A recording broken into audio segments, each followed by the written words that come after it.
आज भगेलू जी के घर से वहाँ के लड़की चिलरी के छेका जाता। सारा लोग द्वार पर आ गइल बा, सब तैयारी हो चुकल बा। आई देखल जाओ छेका में के जाता। रे जुआ का बैठल बाड़ी से रे? जल्दी उठाओ मिठाई आ गाड़ी में धर। लमहरा जाए के बाद लेट होता। देखो तो इस 12 बज गई। जल्दी उठा। का तकले बड़ी रे? उठाओ जल्दी चल। लेकिन ये तनको बुझाते नहीं है कि आ घर में का जाने का करता रस।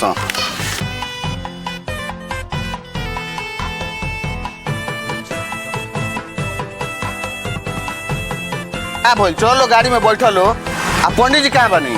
का होते बैठल बानी ओदे रजुआ के चाची से वही बड़ा से बतियाओ तनी का जने कौन बात बतियाओ तनी। ई बहुत आदत खराब बानी बानी। वहां के बातें खत्म नहीं के हो। जल्दी जा को चल के गाड़ी में बैठे के। चलो जा जल्दी जा।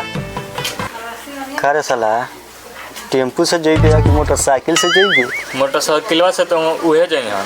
हमनी के टेम्पू से चलल जाई। एगो बात जान ले, रउआ पूरा परिवार में जौन राउर बुद्धि विचार बा वो बुद्धि विचार के केहू नहीं खेल हमरा आज ले। राउर एगो बातें अलग बा। आज जब भी रउआ मुस्कुरा के जब हंसी ले का बताई, बुझाला कि पिजवा में आग लागल बा। हमारा एथी होला रउआ के देख के हमरा अपन जवानी का दिन याद आ गया। एगो राउर एथी अलगे बा।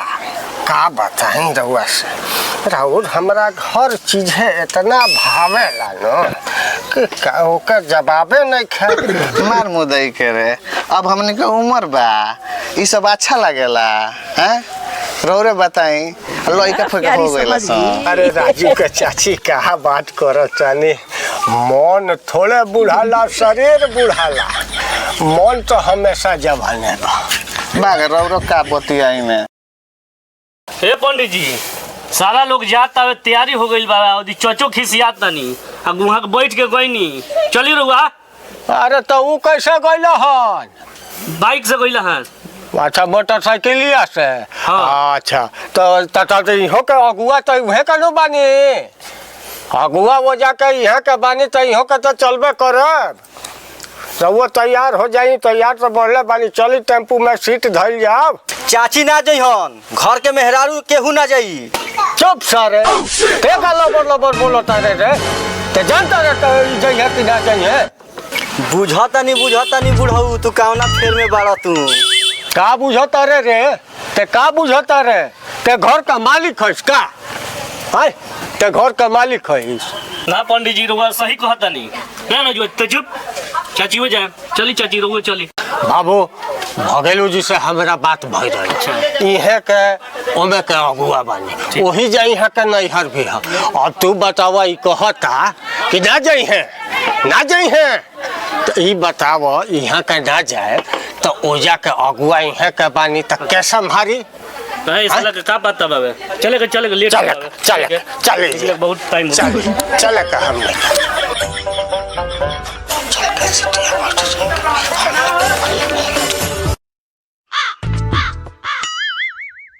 देखता इसनु हो बुढ़वा के हमरा चाची के हाथ केंगा धरता। सब देखता नहीं, सब बाबा का हरकत देखता नहीं। चल वही पूछल जाला। बैठे पहले हम बैठे बकरा बात ना बैठी है अभी नहीं चले लेता। हमरा चाची के लगे बैठल बा देख ले। ए चाची ओने घुसुक।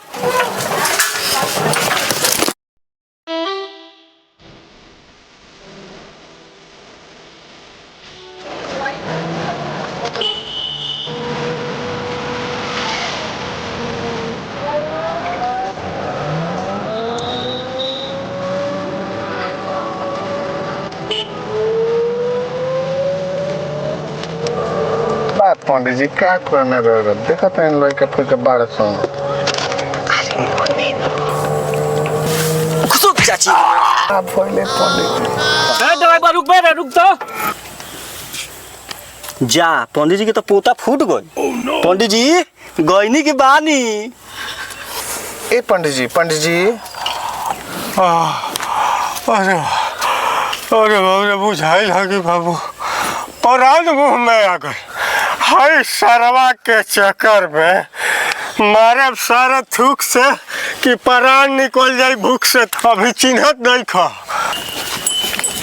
छोड़ी पंडित जी इहे सब। अरे वो ओकरा मारे जानता रहा परान गई रहला मर्दे। चली बैठी तहरा बुझात नहीं खा। अरे बाबा रे बा चले के जल्दी। अरे बाबा बड़ा जान बच गए।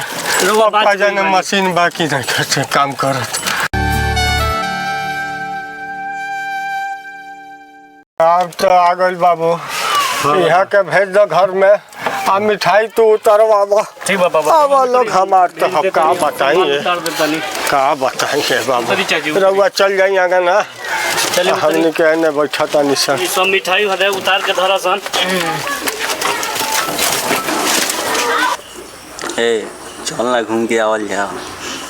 चल घूम आवल जाओ जाए दिलो तब नु। ए चलो चल चल चल देखल जो तन घूम ले गांव जवार। ए कहाँ रे? ए तनी यही जी जातन से आवतन से घूम के तन पर पे सब का के आवतन चल चल। ए कोनियों के जोड़ नहीं खे आवते जात चिन्हा देला से अपन। ये यार दुकान कहाँ बा? गुटखा खाए के बड़ी मन करता देखल जाला। ये बाबू से पूछे के ए बाबू ए ने गुटखा के दुकान केने बा? है ना जाइए है ना घूम जाइए।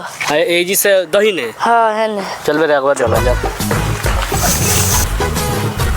हो दे कमाल बा। कमाल भरी का कमाल बा। आय हाय खुश हो जानी डीजल पियोगी पानी। काका ताकत कहाँ कहूँ सर सर बुझाता है कि छेकवा में आयल बड़े सर नहीं इतना सीधा बात बोला सर चलो लो हम बताओ तनी। भाइयो रे ये गांव में बड़ी माल बाड़ी सन। हाँ यार बहुत घंटा एक दिन आवल जी घूमे गाड़ी में तेल डाल के। हाँ लगावल जी चौक। चल बैठो। वो महिला सन हो गाँव गई रहन सन है ना कुल्हे गुटका पानी खाए कनी के तो 2 मिनट गाँठ जात के बैठिए सन ना कहीं जहाँ जइए से अपन चाल चिन्हा दिए से। घूमे ला सब तनी के राजू तोर चाची अंदर चल गई। अच्छा ठीक है बात अब आगे के काम शुरू कल जाए तब ओकरा बाद जौन अथी हो छेका बन अथी चढ़ा उढ़ा के अपन सब अथी कर लेवे के टाइम से घर हूँ चल जाइए। तनी जल्दी करवाई जल्दी से कुल्हे संपन्न करा के अब टाइम से विदा हो जाइए। चल का भइल बा जी? अरे का भइल बा? का भइल बा? काहे गरमाइल बानी? गरमाइल बनिए से गांव घूमे कर ले हैं सन ई जाके लड़की संगे छेड़त रहे हैं सन है ना के हाँ यही में के का भइल? हाँ ये दिखे बड़ा ये बड़ा सा अरे महाराज पहले बात सुनी हमार है ना सुनी तो मर्द तू का इसे कनी के फेर में अथी करा दहल सन। अरे का कइले बड़ा सन? जाके लड़की छेड़त रहे सन कहत रहे कि गांव में का माल कितना माल बा। अरे नहीं महाराज पहले देखी हित पर हित है हमनी के रउआ दुआरी पर हित बन के आइल बन सन। महाराज रउआ लोग लाठी भाला चलावत तनी। अरे बतिया बताई कि का कइले बड़ा सन? अब कहत नहीं कि वो बच्चा कि गांव घुमा खाती कर ले सन लड़की से छेड़ा सारे सन कहत रहे का माल बा कितना माल बा गांव में कितना माल बा। माल बा? हाँ अरे तो महाराज में इतना हाला कोयला के इतना गरमैला के कौन काम बा महाराज? अरे बैठी आराम से एमे कौन खराब बात कह दहल सन कि बड़ा माल बा? अब बताई रउआ गांव में सबकर घर दुआर पका के लौकता दुआर पर माल गोरू के खूंटा भी लौकता केहू देखी तो इहेनु कही कि ए जी ये गांव में बड़ा माल बा रुपया पैसा बा वही केनु माल कहल जाला। और बताई आखिर माल कही। अरे महाराज तो हम अरे 1 मिनट महाराज पहले बतिया सुने हमार बात सुनी तनी 2 मिनट बैठे रउआ बैठे इतना गरमाइला से कोनो काम ना होला। अरे हम रउआ दुआर पर में हित बन के आइल बानी और रउआ लोग बात ना समझेब अपने मर्जी से सब करे तो केतिया हो।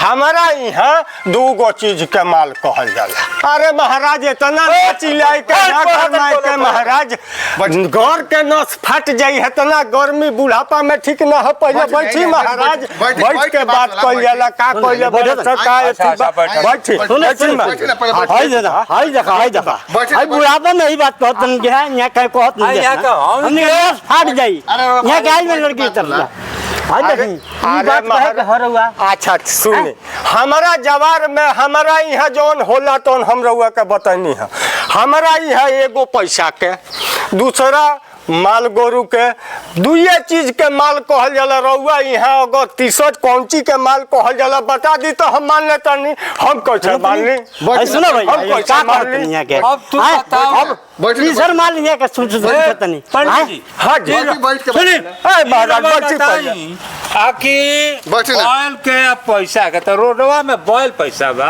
अरे ई है बतिया कहता नहीं बैठी महाराज शांतित होकर पहले बतिया सब सुनब तब नो देखे बैठी ना बाबा बैठी बैठी रास्ता ठीक बा, बैठ जाता चलत रास्ता चलत तू जाता रे सन घर लौकता बिल्डिंग तब बिल्डिंग यही तिया बनेला बिल्डिंग में नोट लागता तो पैसा बात अबे तो लगता दोसर बात खूटा गड़ल बा नदहा बा माल गुरु लौकता रे सन तो माल गुरु भी बारे सन वही के ई लइका कह देल हन सन देखी ओकर मुंह देखी के सुखैले बा हटारी लागल मुंह सुखैले बा ओइ जा हरिहर मन के लड़की देख के कह के ना ई रउआ गलत फहमी हो गइल बा तीसर का माल रहुआ भाई, हर माल बतलावा ना। के कहल जाला हमरा यहाँ भाई, तीसर देखी कौनो हमनी माल ना सुनी। कहल जाला महाराज हमरा के आइल बनी हित मन के ठीक बा रहुआ के बात बात माने तनी और अपन काम करी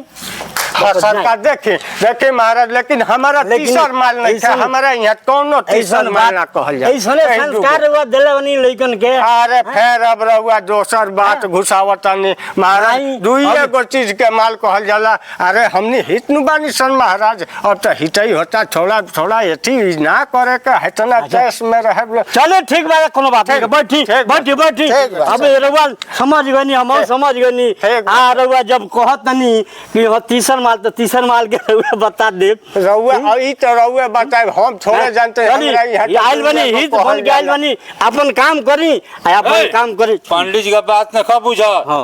पंडित जी यहाँ का हमनी के और से बोल के हमनी के समझा दनी अच्छा। और वो लड़कवन के डटनी है तो अरे लइकन तो एगो बात सुनी जब गलतिये नहीं था कनी में तो हम का कहे अब रहुआ गलती ना हो।